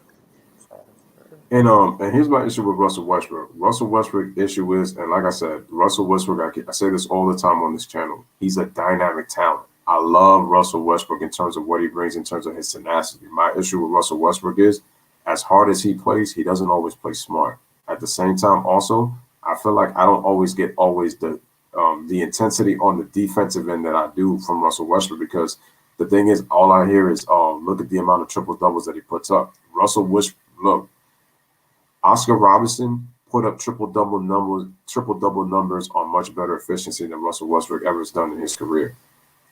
And I'm looking at the chat. yeah. No, that's not what I was saying. I wasn't saying he's the Manning. I'm just making the comparison because Peyton Manning didn't really have a good playoff record, if I'm not mistaken. Yeah, I think people got confused in terms of he was just trying to compare them in terms of how they perform in the playoffs. But and the thing is, it's two different sports. But come on, man, Peyton Manning won 5 MVPs in the regular season. He's a 5-time MVP. And 2 championships, by the way, which James Harden don't have. So right. And the thing is, at least with Peyton Manning, he's won. So he's won. But the thing is, and the thing is crazy. The thing is, if you look at Peyton Manning, he lost to Tom Brady twice. No, actually, no, 3 times, because he lost 1 in Denver and he lost twice when he was a Colt. So I remember when they played Denver. So yeah, and I hate to remind him, man. So yeah, let me see. LBJ King says Russ has heart, but his IQ is down. That my thing is, it's not just the IQ throughout the game; it's his IQ down the stretch. It's like he'll make silly turnovers that just kind of kills me. He'll take ill-advised shots that he doesn't need to take. One time he had one of the best mid-range pull-ups in basketball, and that shot has just like flat out disappeared. I don't know where that shot has gone. Also, I feel like his body's breaking down pretty fast, and he's 31 years old. So, and then once you think, shout out to AJ Marshall in the chat as well. But Russ is declining kind of fast, and then now I heard he's going to be out for a month. With the Wizards. The Wizards have been a dumpster fire for I don't know how long, and I'm looking at. Oh, they're 3-8 right now. Jesus Christ! I don't know why Bradley Beal decided to stay there. Honestly, because they haven't. The thing is, they haven't done. He wasn't doing anything with John Wall anyway. So I'm like, why are you? I don't get it. Like it's kind of like you just want to accept that losing. AJ Marshall says, who do y'all think won that trade involving the Nets, Rockets, Cavaliers, or the Pacers? I think low key the Pacers won that trade. Low key. I'm agreeing with you there, and I'm probably gonna put the Rockets second. Honestly, number one, yeah. Karis LeVert and the Pacers, and they got Sabonis and Miles Turner and them, and that. You know what's so crazy? They still have injured players out. Jeremy Lamb is still injured. They have T.J. Warren who's still out. Like, this team comes back. I mean, Indiana's going to be. If you look at this era and if you look at the way the East is right now, if you look at Boston, there's a lot of uncertainty with Boston. Jaylen Brown has actually emerged a lot more than I thought. I thought it was going to be Jason Tatum. Jaylen Brown's been cooking all season. He's averaging career highs in points, rebounds, field goal percentage, free throw percentage, 3-point percentage. Like, Jaylen Brown is looking like legit. I knew he had that. That's the funny part. But when he was playing with Kyrie, it seemed like Kyrie takes away from everybody's game. Because I'm like, yo, I want to see Jaylen Brown and Jason Tatum blossom. This is why I was very happy when Kyrie left. Not to mention, it's funny you mentioned the Indiana Pacers. They're in fourth place. They're number 4 in the East right now. So getting Karis LeVert, another addition. Yeah. They could be something to work with in the East. Even with the Milwaukee Bucks and the Sixers, honestly, because everybody's hype about the Sixers right now, and it's real fickle. I'm gonna be honest. This is a facade for me. Like, I don't. Y'all gonna see. It's all right. Give it a couple months. Oh, with Brooklyn? Yeah. I mean, I'm talking about the Sixers. Oh, Philly? Yeah, everybody's like, oh my God, this might be it for the Sixers. They might go somewhere. All right, give a couple months. I gotta relax. Here's the biggest thing. Who's coaching that team? That already lets me know how far the Sixers are going. Who is the coach? Doc Rivers. Oh, jeez. And I said Doc, but honestly, his name is not even Doc anymore. Make sure to like the videos you guys come in. It's Glenn Rivers now. He's not. I can't even call you Doc anymore because, first of all, you've been coaching for 21 seasons, but you only have one championship. 21 years and you have one championship. These other coaches, the people in the media, overrate Doc Rivers to such a T. I cannot trust a coach that just blew a 3-1 lead as a member of the Clippers. He's been coaching that Clippers team for 7 seasons, and he had a 3-1 lead when he had prime CP3. He had when Blake Griffin was actually relevant, and he had a prime DeAndre Jordan, and they lost to the Houston Rockets. That was with James Harden and who? And Dwight Howard. The Clippers lost to a team that had bench players where James Harden didn't even play in the fourth quarter. You blew a 3-1 lead. Matter of fact, Doc Rivers has blown 3-2 leads, and he's blown 3-3-1 leads. He blew a 3-1 lead with T-Mac in Orlando. Even if they weren't as talented of a team, you blew that one. You blew the 2015 one, and then you blew this one last year with Kawhi and Paul George. Even if Paul George and Kawhi failed to show up, that's not Doc Rivers' fault. But the thing is, he made no adjustments. And I said, in order for Doc Rivers to be successful, you have to have a coach on the bench, and you have to have a coach on the floor.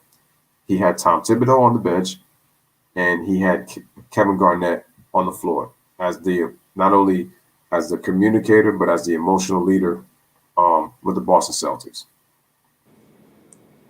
Karan said, "Big Baby Davis." Oh my God. Oh, speaking of crybabies. Can we actually touch on that really quick? Because I don't know if you remember the little what Paul George, the comment he said about Doc Rivers. Do you think that was the right thing to call out Doc Rivers? Like, put most of the blame on him, or you feel like he should have just held it down and not said anything? No, listen, I blame Doc Rivers for a lot of things, but I'm gonna be honest with you. Paul George needs to blame himself for that because Doc Rivers was not in the game shooting off the backboard. That's on you. That's not on Doc Rivers. I mean, so he's complaining about that. He was being used like he was a Ray Allen type player. I'm like, listen, Ray Allen before he went to Boston, that dude was the truth. So I don't want to hear that you were being used like Ray Allen because you actually shot more threes when you were in Oklahoma City than you were when you were with in your first year with the Clippers. So I don't want to hear that. Paul George has nobody but to blame but himself to blame. He really has nobody. Doc Rivers' problem is he had a lot of guys underperforming, and he decided to not make any adjustments. Like Lou Will played terrible in the playoffs. Montrezl Harrell played terrible in the playoffs, and he did not try to substitute him at all. At all. The only reason that Montrezl is playing well with the Lakers right now, I keep saying this, when he goes up against bench players and he gets to go one-on-one, when he has the ball and isolates on the baseline, and I say this on the baseline, when you put Harrell on the baseline against a bench player, he takes advantage because of his quickness.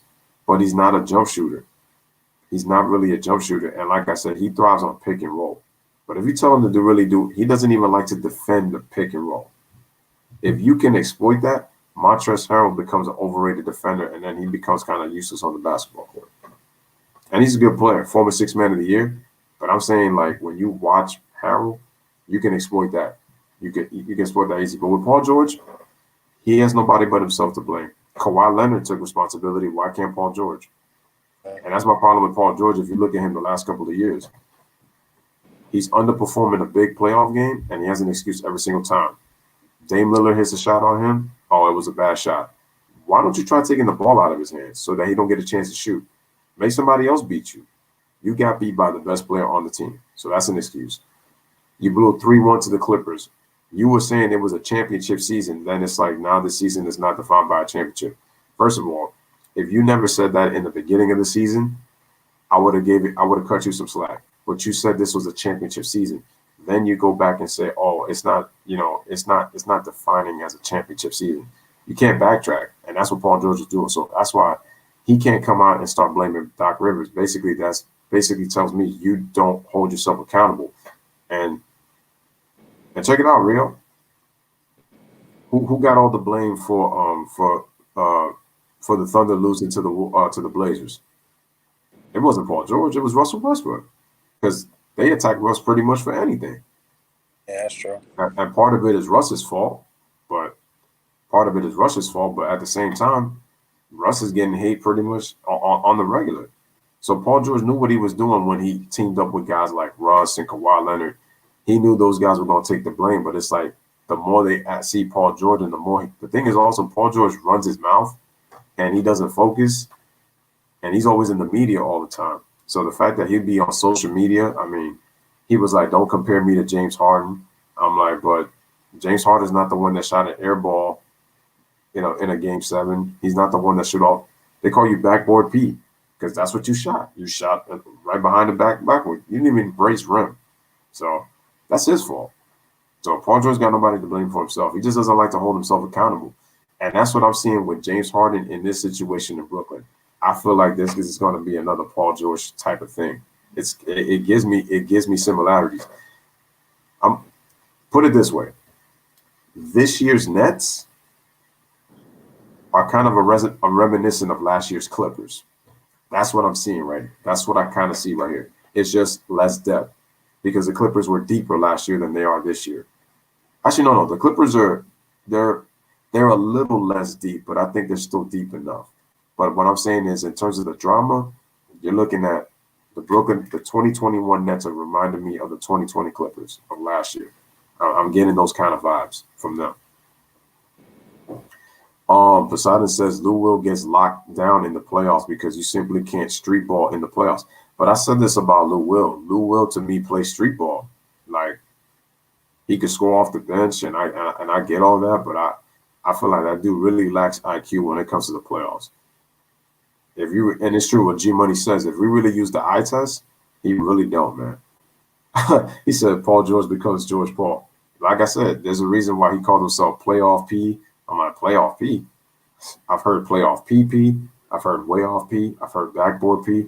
I mean, those names fit, but I said it. When he give me a great playoff series, George, I almost called him George. See what y'all got me doing in the chat? But anyway, see, the problem is that Paul George becomes George Paul. Until he becomes Paul George, until he becomes PG-13, he's not even rated R. He's rated G. So George Paul needs to change his name to Paul George by performing in the playoffs. He's got it. So that's it. It's funny. If Paul George can't perform, then he's going to keep living on his nickname. He will always be George Paul to me. He will always be George Paul to me. He did much better in his early days in Indiana, but I just feel like ever since that injury, it's been a confidence thing with him because listen, he's got the handle to go to the basket. He can get to the free throw line. I don't know why you're constantly dribbling and deciding to take step back threes. For what? And I get it. It's part of this era. You've become a better 3-point shooter, but this is my problem with this era. Too many threes. Guys who can't shoot are shooting threes. Big men who are supposed to be in the post are shooting threes. I'm sorry, man.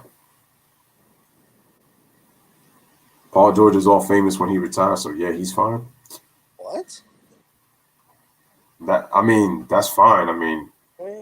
Yeah, those guys are famous and all that. That's cool. That's cool. But it's like I said, Paul George was complaining about how he couldn't beat LeBron. I'm like, well, you got the team to beat him, and it's like you still couldn't get it done.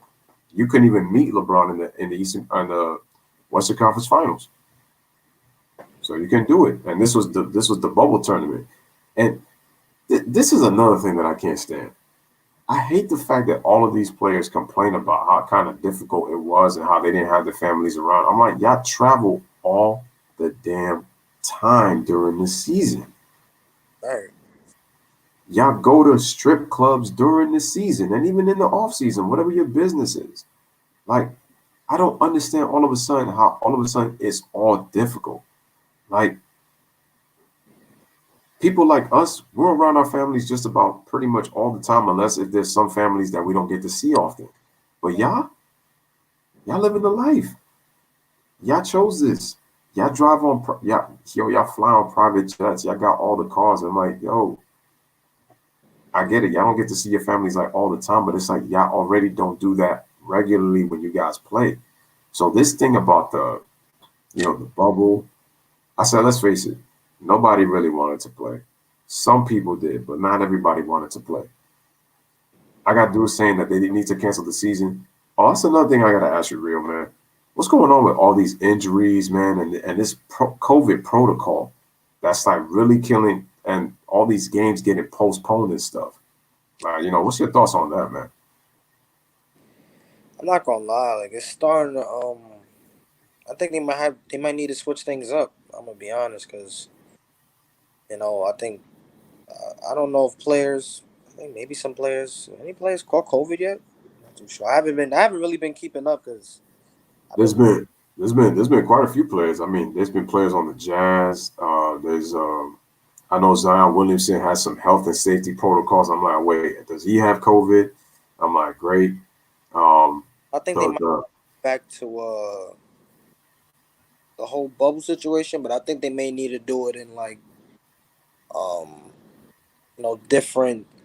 So like just like they had one in Florida, they probably could put like the other division somewhere else, or something like that. Like they might have to make it to where like okay,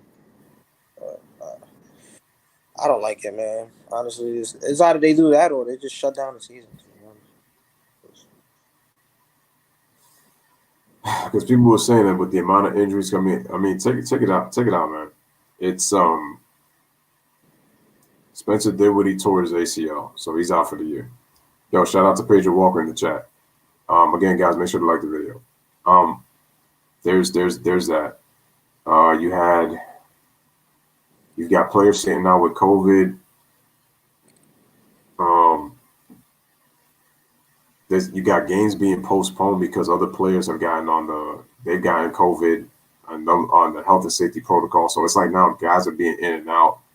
I know guys who've bet on games, they're mad because it's like now it's kind of messed up their chance of winning money. But Word. And it's like, there's that. So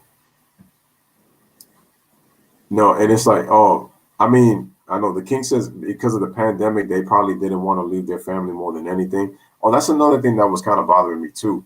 The pandemic actually caused them to spend more time with their family, which is what that's something that they didn't even take into consideration. So then You know, when I hear dudes are like, oh, to kind of like mentally focus because we were there, for the last, couple of months.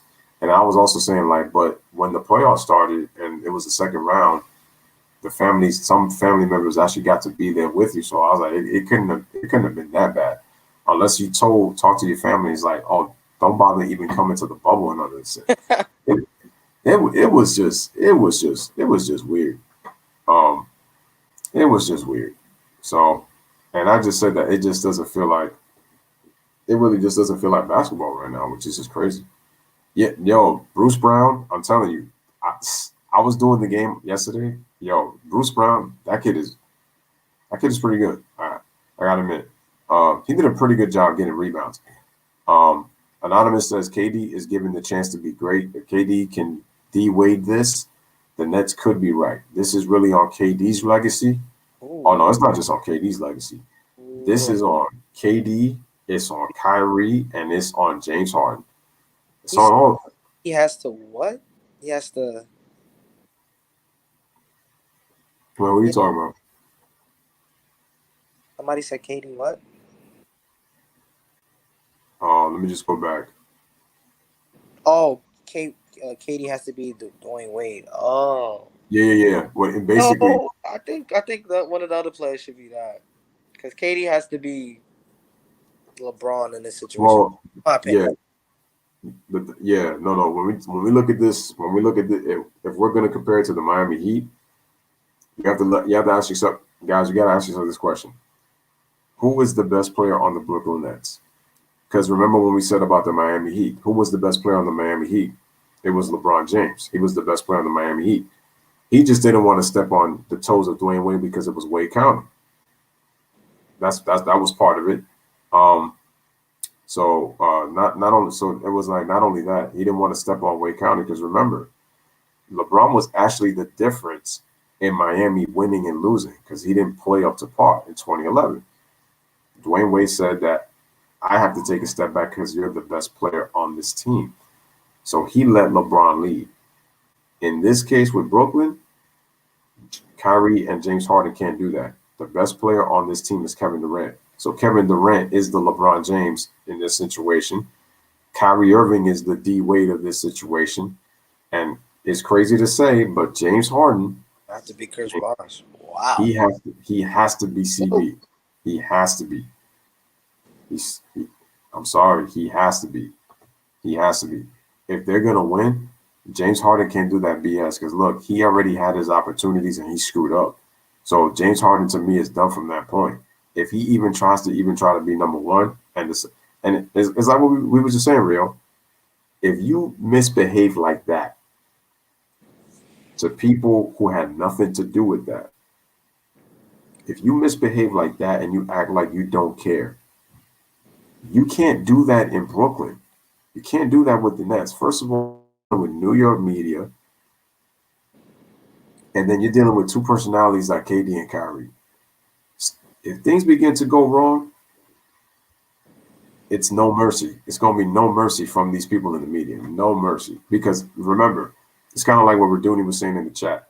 Everybody is banking on these guys to lose. And it's now even worse now that James Harden got traded there. Because it's already, nobody likes Kyrie. Nobody likes KD.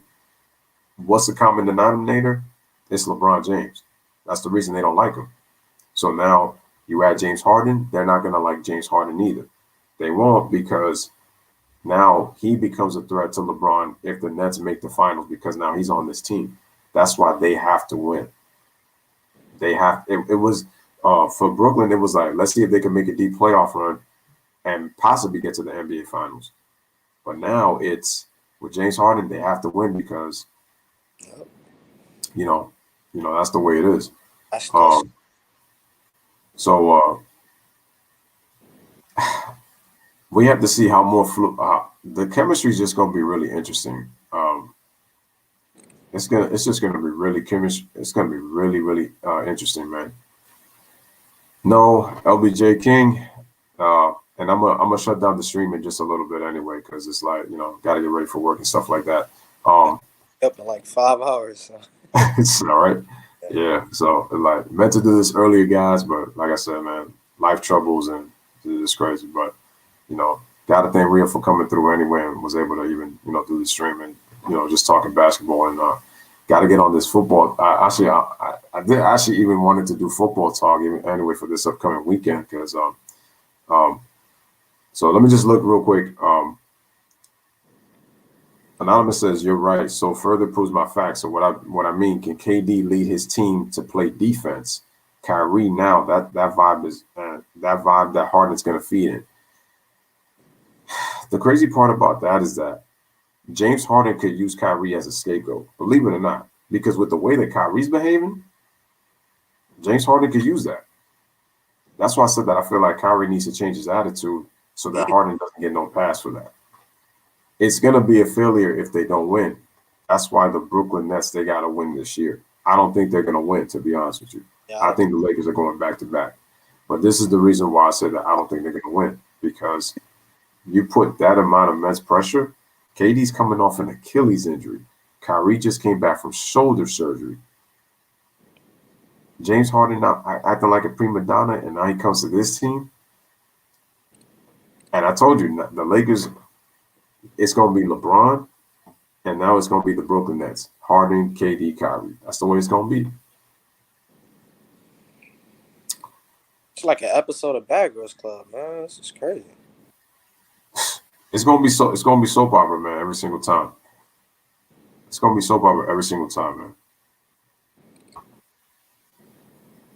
Every single time. It's just unbelievable.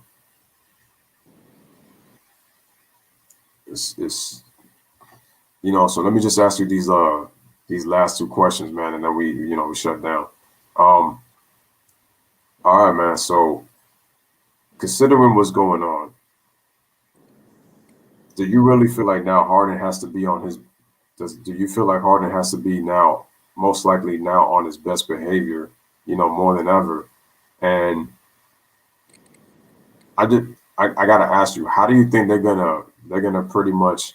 How do you think they're gonna handle this? How they're gonna handle the media? Because I know the way KD handled Charles, he was just giving them like one-word answers, but it's like now.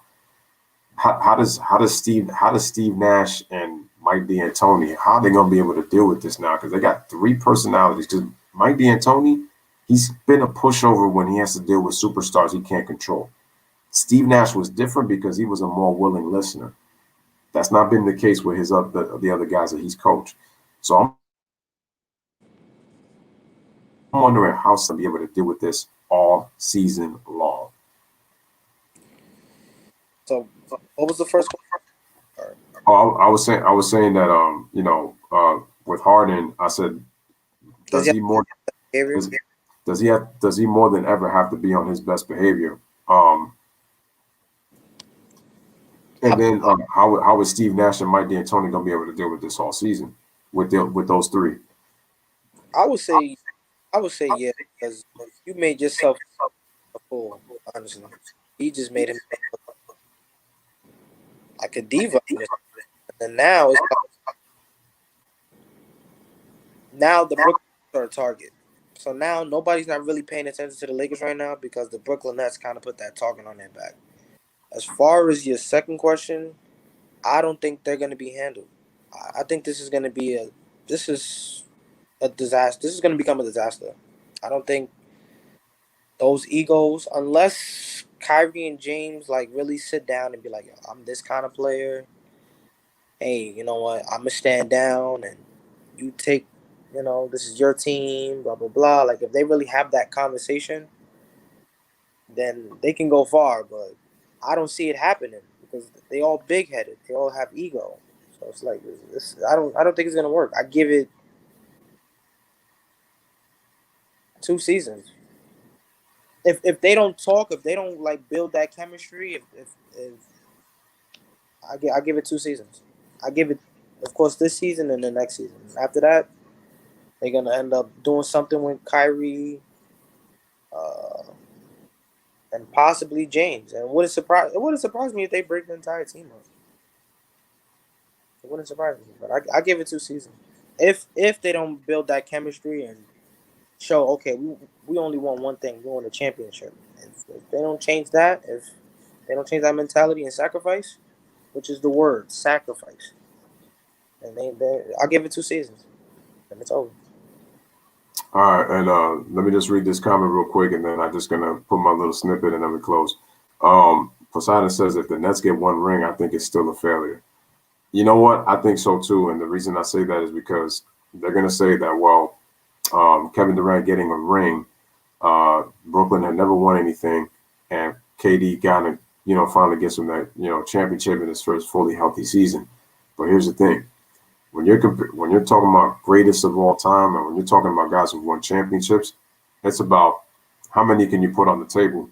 And Paul Pierce made a really interesting point a while back when he was saying, when he kind of made his top 10 all-time list, he was saying that the reason that he had players where he had was he said he felt that he established a championship culture, or they continued that culture by winning multiple titles, because the name of the game is about winning. And with Brooklyn, you're talking about 3 personalities that are very egocentric in their own way. And we don't know what the future holds for this team. And we're talking about, I think that Greg Popovich, in my opinion, should have coached this team, because I felt he had the personality to deal with those three kind of players.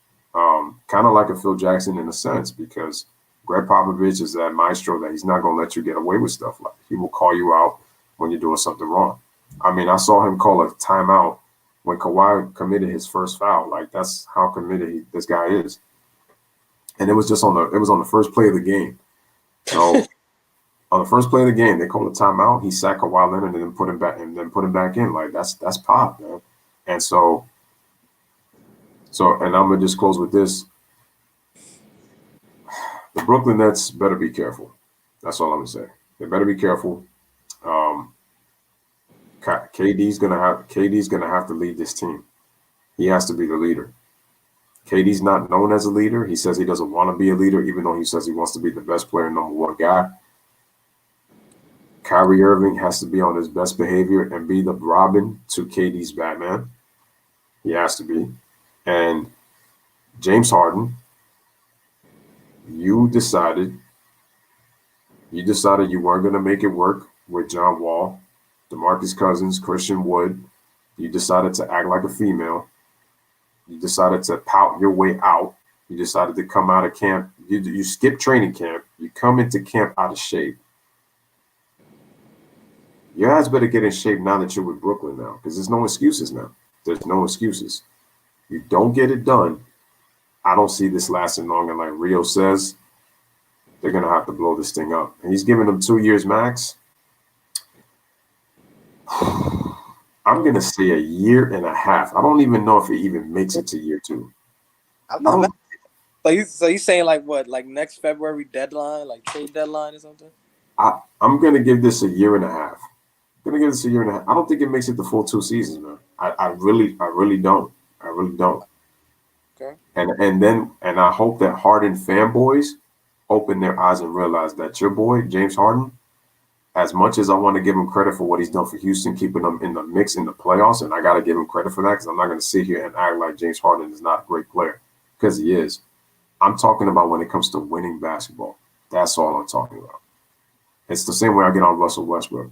But as like I said before, I felt bad for Westbrook in terms of how he had to deal with a guy who I thought was his friend coming out acting like a real. I mean, there's more things that I would like to say, but I'm keeping it PG right now. So quite honestly, I could flip off if I want to when I talk to other people. But let me just close it with this, man, because gotta get to work. So I want to thank Rio for being my guest, being able to talk basketball with him and talk about the Brooklyn Nets. And again, shout out to you for even showing me the trade package that. That happened when this trade went down on yesterday. Salute to him. Again, salute to everybody in the chat. I would have loved to have more people, but we'll do that next time. I just wanted to get him because, one, I haven't seen him in a long time, and it was just good to, hear his thoughts on, just basketball talk. Definitely got to talk some football for sure, man, because, this weekend is going to be – ooh, buddy. I have to add this. I meant to end of the show. But yeah, I gotta thank you for that top 10 point guard list, Oh man. yeah. I was the guy. If anybody didn't know in the chat, I was the guy who requested that. But I have to see your shooting guard list. I have to see your top 10 shooting guard list. I'm interested in man. Like, All right, man. So I'm gonna be having live streams on top 10 series in terms of we're gonna do top 10 centers, we're gonna do top 10 power forwards, we're gonna do top 10 small forwards, and we're gonna do top 10 shooting guards. We already did the top 10 point guards, and it was kind of controversial in a bit because yeah, I had Curry at 3, and they were like, Curry. I was kind of like, I was like, I don't know, I don't know, I don't know. yeah, you But can't. I think the thing with Curry, the thing that kind of puts Curry over the top in that top spot is the thing that puts Curry in to me in that top 3 is his impact. Number one, his impact and the fact that he's been able to he's been not only the best point guard in the league, but he's been an MVP twice, and he's won 3 championships. And then it's like in just that small sample size, he's been able to do a lot. And the thing is, he could have done a lot more. It's just he's had injuries, but he's done a lot in a very small time. Even if he's played with Kevin Durant, like this guy has been able to average 25, 26, 27 with a Kevin Durant on his team. Like that's crazy. Even with KD being the best player, like Curry's been able to do that. But I think his impact is the biggest thing that has him at to me that has him at number 3. We're in the 3-point era where everybody's shooting threes. We got guys who can't shoot threes. We got teams shooting threes. Curry had to play that way because Curry is not what you. I said it before. It's crazy how Curry gets compared to guys like Bron, KD, Giannis, Kawhi Leonard, when all of those guys have one thing that Curry doesn't have. All those guys are dynamic. You can't say that about that. You can't say that about Steph Curry. Like those guys can dunk a basketball. Those guys have large mitts. Those guys are tall. Those guys can get their shot off pretty much anywhere pretty much they want. They can defend at a high level. You can't say that about Steph Curry. Steph Curry has to play the way he plays because of his frame and because of his limitations. But in terms of impact and what he's done for the NBA is a reason why I have him as a top 3 point guard. And it's like you can kind of question it because it's like, damn, over guys like Oscar Robertson, some of those guys on the list, and they're like, I don't know. I just think that Curry was able to accomplish more in such a because the thing is, Oscar's got the numbers. He's got the numbers. He's been efficient. But it's like, yeah, he's got 1 ring. And the thing is, if you look at Curry and if you look at his playoff career, this is why I say that people don't take things, they take things at face value with Steph Curry. They don't look deep into his numbers when it comes to like how he's performed in the playoffs. What killed him, what kind of hurt Curry was 2016 when it comes to the finals. But if you look deep into Curry's numbers, even if you even look into those 2015 NBA finals, Curry's actually performed pretty clutch. There's a video that I actually saw. I forgot who was it. Anyway, he actually broke down guys' NBA finals, how they performed in the clutch. If I find that video, I'm gonna post it one day. Yeah. Curry's performed pretty well in the clutch in the finals. If you look at in the 4th quarter, if you look at it's the stat is when a score is within 8 points or less, and then they show you last 24 seconds, last minute, last 5 seconds of the game. It's like 4 or 5 stats. Curry's numbers in those from the video I saw, they're pretty good. They're pretty good. They just look at the whole 0 for 8 buzzer beater. See, and that's your problem. Buzzer beaters don't make you clutch. That's just one aspect of the game. That's it. But anyway, guys, man, thank you guys for being here. Appreciate you guys. Again, like the video. Salute to G Money in the chat. Because he just shouted me out. G Money just mentioned that we should do a top 10 playoff series, which I think is dope. I still, yeah, just with a lot of stuff, going on in life and stuff. But I said that I was going to do that. I said, the video that I actually did a community post on YouTube. I said, which do you guys want to see in terms of next video? One of the choices was which decade had the best playoff series. 1990s, 2000s, or 2010s. So I said that's going to be the next one. So that's going to be it. I need you on that reel for sure. 90s, 2000s, 2010s. We doing that. Greatest playoff series, best playoff series. So we're doing that. Puerto Rican time. Shout out to my girl Layla in the building, man. That's my homegirl right there, man. Salute to you. But I'm actually ending the stream now because you got two dudes who got to work tomorrow, man. Gotta get that bread. Like 4.5. So salute to the chat. Thanks again, Lou, for having me. And of course. All right, guys, man. So I'm about to play that outro music. You already know how I do. Shout out to my man Ryan, wherever he's at. We chat together. We stream together. Family for life. This is Louis Sports Network. You already know my motto. Pound your chest one time. Bless up. Live, laugh, love. Thank you guys for being a part of the stream. Salute to you guys. And y'all already know how the song goes. I'm gone. On the pool. In the air, left field, and Pools has given St. Louis the lead. A dramatic, towering 3-run home run. Murray out of the pocket. 7 seconds. 6 seconds. Murray hits it downfield. It's caught. It is caught. DeAndre Hopkins. Kevin Durant way outside. Delivers. Kevin Durant from downtown. It's a 6-point game.